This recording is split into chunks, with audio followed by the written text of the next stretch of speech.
the false, they become doubly deceptive instead. The thus come one says that such beings are pitiful. You have created this falseness yourself, it is not the fault of Bodhi. An explanation such as this is proper speech. Any other explanation is the speech of demon kings. Shurangama Sutra, Volume 8. At that time, the thus come one was preparing to leave the Dharma seat. From the lion throne, he extended his hand out and placed it on a small table wrought of the 7 precious things. But then, he turned his body, which was the color of purple golden mountains, and leaned back, saying to everyone in the assembly and to Ananda, those of you with more to learn, those enlightened by conditions, and those who are hearers have now turned your minds to pursue the attainment of Supreme Bodhi, the unsurpassed, wonderful enlightenment. I have already taught you the true method of cultivation. You are still not aware of the subtle demonic events that can occur when you cultivate shamatha vipassana. If you cannot recognize a demonic state when it appears, it is because the cleansing of your mind has not been proper. You will then be engulfed by deviant views. You may be troubled by a demon from your own skandhas or a demon from the heavens. Or you may be possessed by a ghost or spirit, or you may encounter a mountain sprite, Li Mei. If your mind is not clear, you will mistake a thief for your own son. It is also possible to feel satisfied after a small accomplishment, like the unlearned Bhikshu who reached the 4th dhyana and claimed that he had realized sagehood. When his celestial reward ended and the signs of decay appeared, he slandered arhatship as being subject to birth and death, and thus he fell into the Avicii hell. You should pay attention. I will now explain this for you in detail. Ananda stood up and, with the others in the assembly who had more to learn, bowed joyfully. They quieted themselves in order to listen to the compassionate instructions. The Buddha told Ananda and the whole assembly, you should know that the 12 classes of living beings in this world of outflows are endowed with a wonderfully bright, fundamental enlightenment, the enlightened, perfect substance of the mind, which is not different from that of the Buddhas of the 10 directions. Due to the fault of false thinking and confusion about the truth, infatuation arises and makes your confusion all-pervasive. Consequently, an emptiness arises. Worlds come into being as that confusion is ceaselessly transformed. Therefore, the lands that are not without outflows, as numerous as motes of dust throughout the 10 directions, are all created as a result of confusion, dullness, and false thinking. You should know that the space created in your mind is like a wisp of cloud that dots the vast sky. How much smaller must all the worlds within that space be? If even one person among you finds the truth and returns to the source, then all the space in the 10 directions is obliterated. How could the worlds within that space fail to be destroyed as well? When you cultivate dhyana and attain samadhi, your mind tallies with the minds of the bodhisattvas and the great arhats of the 10 directions who are free of outflows, and you abide in a state of profound purity. All the kings of demons, the ghosts and spirits, and the ordinary gods see their palaces collapse for no apparent reason. The earthquakes, and all the creatures in the water, on the land, and in the air, without exception, are frightened. Yet ordinary people who are sunk in dim confusion remain unaware of these changes. All these beings have 5 kinds of spiritual powers, they still lack the elimination of outflows because they are still attached to worldly passions. How could they allow you to destroy their palaces? That is why the ghosts, spirits, celestial demons, sprites, and goblins come to disturb you when you are in samadhi. Although these demons possess tremendous enmity, they are in the grip of their worldly passions, while you are within wonderful enlightenment. They cannot affect you any more than a blowing wind can affect light or a knife can cut through water. You are like boiling water, while the demons are like solid ice, which, in the presence of heat, soon melts away. Since they rely exclusively on spiritual powers, they are like mere guests. They can succeed in their destructiveness through your mind, which is the host of the 5 skandhas. If the host becomes confused, the guests will be able to do as they please.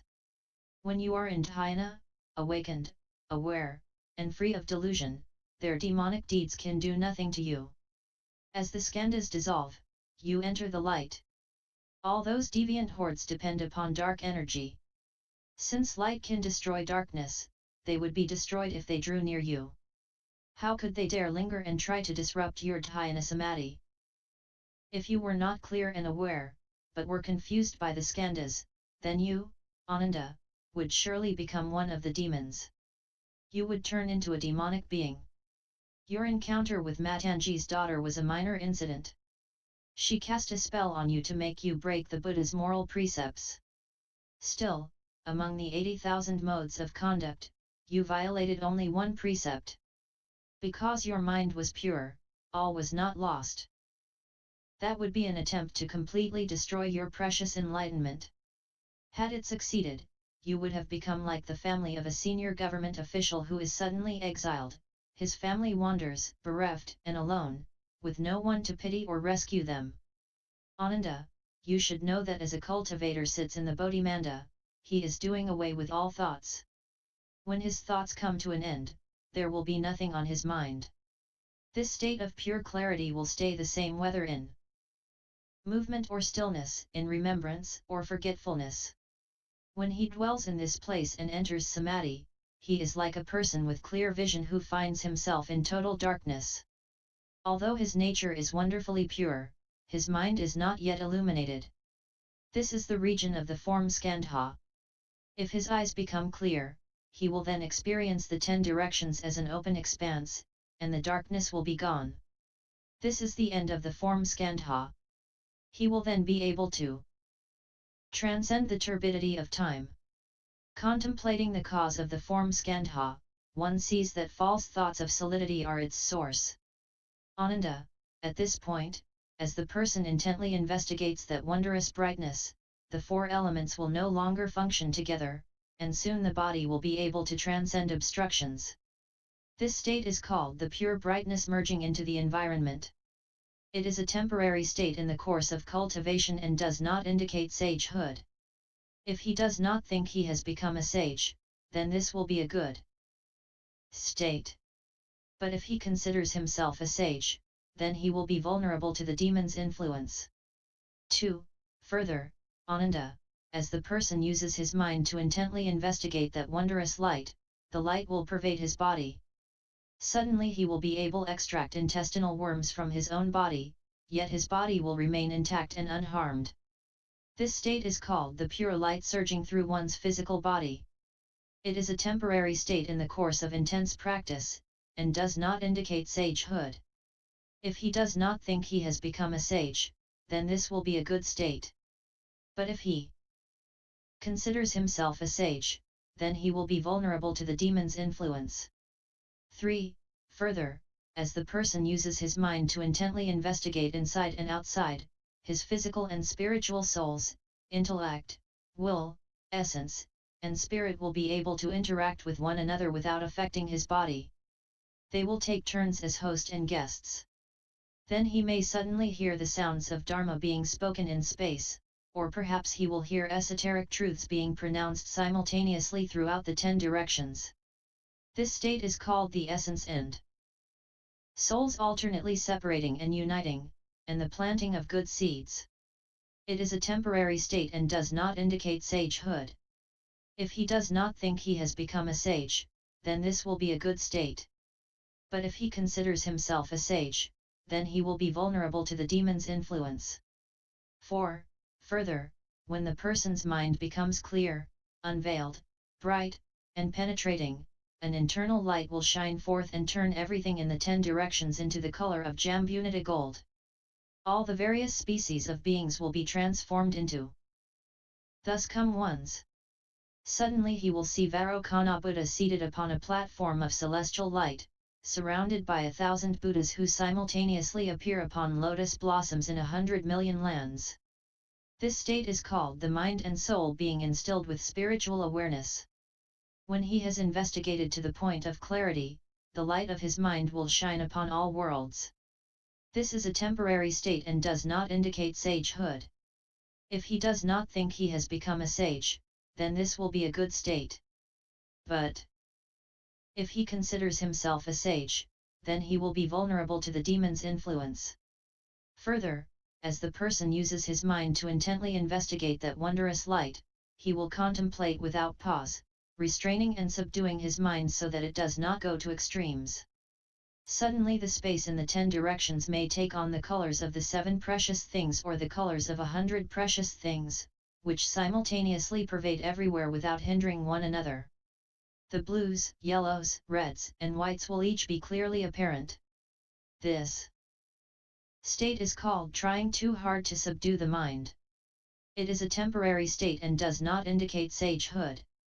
If he does not think he has become a sage, then this will be a good state. But if he considers himself a sage, then he will be vulnerable to the demon's influence. 6.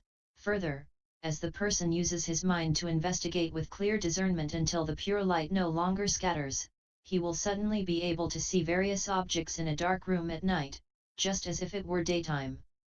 Yet the things, which were already in the dark room, do not disappear. This state is called refining the mind and purifying the vision until one is able to see in the dark. It is a temporary state and does not indicate sagehood. If he does not think he has become a sage, then this will be a good state. But if he considers himself a sage, then he will be vulnerable to the demon's influence. 7. Further, when his mind completely merges with emptiness, his 4 limbs will suddenly become like grass or wood, devoid of sensation even when burned by fire or cut with a knife. The burning of fire will not make his limbs hot, and even when his flesh is cut, it will be like wood being whittled. This state is called the merging of external states and the blending of the 4 elements into a uniform substance. It is a temporary state and does not indicate sagehood. If he does not think he has become a sage, then this will be a good state. But if he considers himself a sage, then he will be vulnerable to the demon's influence.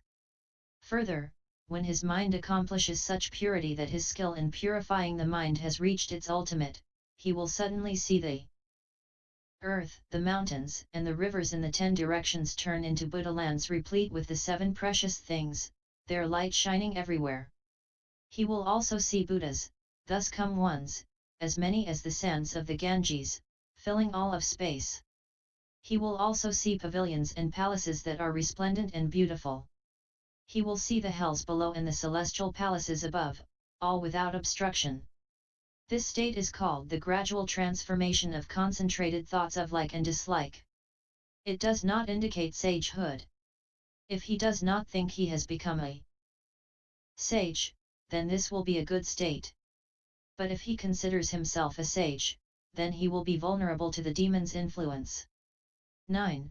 Further, as the person uses his mind to investigate what is profound and far away, he will suddenly be able to see distant places in the middle of the night. He will see city markets and community wells, streets and alleys, and relatives and friends, and he may hear their conversations. This state is called having been suppressed to the utmost. The mind flies out and sees much that had been blocked from view. It does not indicate sagehood. If he does not think he has become a sage, then this will be a good state. But if he considers himself a sage, then he will be vulnerable to the demon's influence. Further, as the person uses his mind to investigate to the utmost point, he may see a good and wise advisor whose body undergoes changes. Within a brief interval, various transformations will occur which cannot be explained. This state is called having an improper mind which is possessed by a mountain sprite or a celestial demon, and without reason speaking. Dharma that fathoms wondrous truths. It does not indicate sagehood. If he does not think he has become a sage, then the demonic activities will subside. But if he considers himself a sage, then he will be vulnerable to the demon's influence. Ananda. All 10 of those states may occur in dhyana as one's mental effort interacts with the form skandha. Dull and confused living beings do not evaluate themselves. Encountering such situations, in their confusion they fail to recognize them and say that they have become sages, thereby uttering a great lie. They will fall into the relentless hells.